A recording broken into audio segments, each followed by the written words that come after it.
can we find true happiness? There has been numerous books written about this, podcasts through the years, movies, The Pursuit of Happiness, how to find true happiness. It's everywhere around us. How do we find it? Don't we wish that an angel would come down from God, or God would come down and say, here's the answer. All you have to do is this and this and this, and you will be happy. It is the way to do it. Well, stay tuned, because that's what we're talking about today. All right. So where are we today? We are somewhere we have never done our podcast from before, our YouTube channel. Maybe you can guess by the beautiful trees that you see right here behind us. These are not Utah trees. These are in the beautiful state of Florida. Yay. So we are here at the Orlando Temple site doing our weekly walk around, talking about Come Follow Me. And this week we have a really special lesson. It's the second to the last lesson in the Doctrine and Covenants year. And it's all about Family Proclamation, proclamation to the world. So back in 1995, Gordon B. Hinckley gave an address to the Relief Society in the Relief Society session of General Conference, and he read this great proclamation to the family. In that proclamation, before he started it, he gave a little talk, and he talked about standing. He's talked about it, that we need to stand strong against the wiles of the world. Now, this was 30 years ago. Can you believe it was 30 years ago? I could not believe it was 30 years ago. It's 30 years old. You know, if you think about it, there's only 3 people who signed that Family Proclamation document that are still alive. Out of all the First Presidency and the 12 Apostles. We've got our current prophet. Right. President Oaks. We've got President Eyring and President Holland. President Holland. Those are our 3. So it's a long time ago, but just as we're supposed to have watchmen on the tower, our prophets are watchmen. Yes, they are watchmen, and they foresaw the issues and problems in our culture that Satan is actually using to tear apart the families, to tear apart, to bring individuals like further away from him, further away from our Savior Jesus Christ. And what's the best way to do that? To tear apart. Yes, they're going to attack the family. Satan attacks the family. You just look at what's happening in the world today. 41% of children are born out of wedlock right now. As compared that is so hard to believe. As compared to 5% in the 60s. 41%? Yes, that's really? Almost half the children are born without parents. So it's really crazy that what's going on. I wanted to think about what some of these wiles of the devil are. Well, that's what I was just thinking about too. 41%, that tells us that people are not valuing the family, and they're not valuing, they don't see it as a necessity anymore. Right. They don't think dads need to be there. Like, all you really need is, you can get pregnant, you can be a mom, you can raise this child, and to some degree you can, but there is such value as a whole in having both a mother and a father in the home. And it's interesting because these things are backed by science. This proclamation came out before a lot of the recent studies that have really looked at where do you find true happiness and where do children thrive. Children do thrive their in brains that environment. Developing. This is from a psychological, scientific point of view. So I have a list of a few different wiles here. Here, I'll let you hold on to this for a second and tell me what you want to talk about. Which wiles do you want to say? So here's one. Marriage and family is only part of this life and ends when we die. All right. So this is what the world might tell us. This is what I remember talking to a guy. Want us to believe. I remember talking to a guy at work, and we were talking about the church, and he was talking about temple marriage, and he said, but temple marriage, you're not married for an eternity. You're not. Marriages aren't supposed to go on into heaven, because he heard somewhere in the Bible that's what they said. How sad, though, is that he believes that. It's really just not the right thing. And so what does the proclamation say? The divine plan of happiness enables family relationships to be Perpetrated beyond the grave. Perpetrated beyond the grave. So it's definitely, so that takes care of my friend from work and his misconception about the way that God thinks about marriages. All right, what's another wile of the devil? Kids are too much responsibility. You should wait.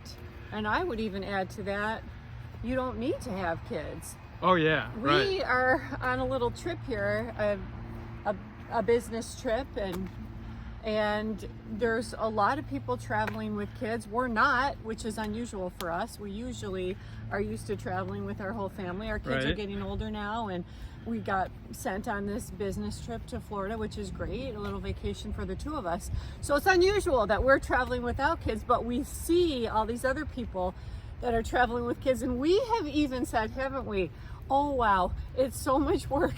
Yes. It's so much work. Isn't it kind of fun to not have our kids with us and just have this freedom and free time? But this is what the world is telling us to do with our whole entire lives. I can certainly see that people would think that. Yeah. So people, I'm sure when we had our 6 kids and we were traveling, I'm sure they looked at us like, oh, thank goodness, like, I don't want that. I don't want that. Right. But so what does it say in the proclamation? We declare that God's commandment for his children to multiply and replenish the earth remains in force. Remains in force. So we are still supposed to multiply and replenish the earth. He commanded us that at the beginning with Adam and Eve. It was the first commandment that he gave them. And then it is still in full force. It's why LDS families have so many kids. It's why we had 6 kids, because we believe it's a commandment from God. This is a really hard topic, the talking about the proclamation in some ways. Oh yeah. Like, we love the family, we love the proclamation, but it's hard for some people. Yeah.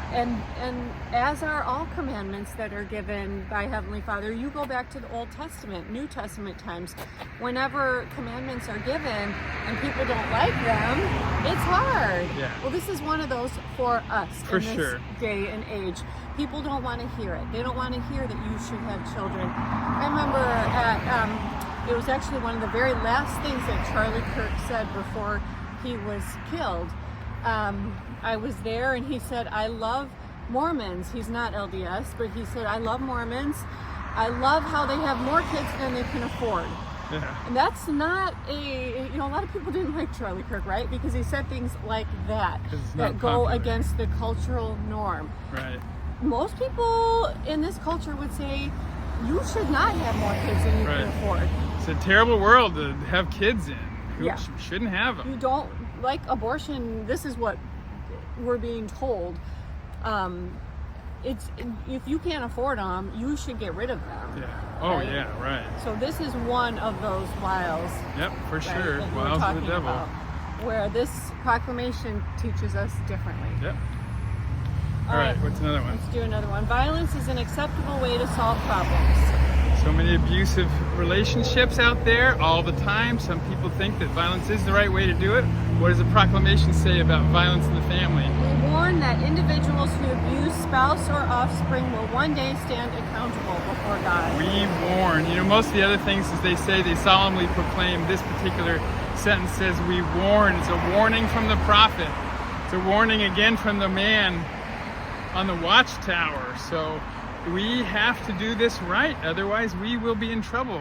I can remember in Michigan, I knew a guy who seemed like a very nice guy. He was a good member of the church as far as I could tell. Turns out he was abusive to his family. And I will tell you, he has paid the price. He is divorced.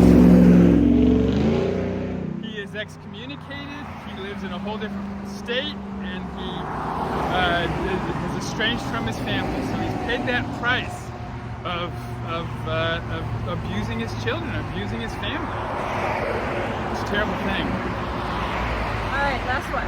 Any 2 people can get married regardless of gender. Any 2 people can get married. Well, this is what it says. We solemnly proclaim that marriage between a man and a woman is ordained of God.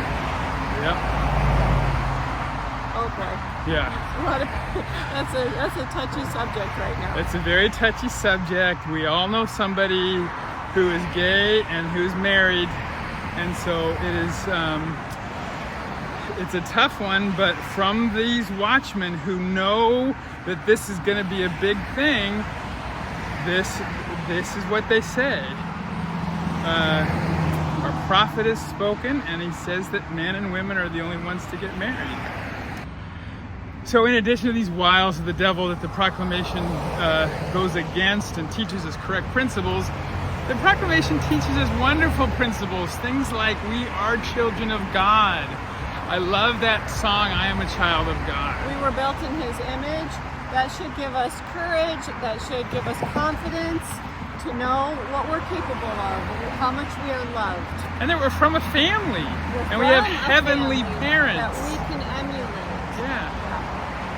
So this is great information, you know, when it talks about gender, when it talks about families, when it talks about husband and wife, when it talks about their duties. All of this is awesome stuff that is that's important for us to know and that makes us happy. It's the kind of thing that makes me happy.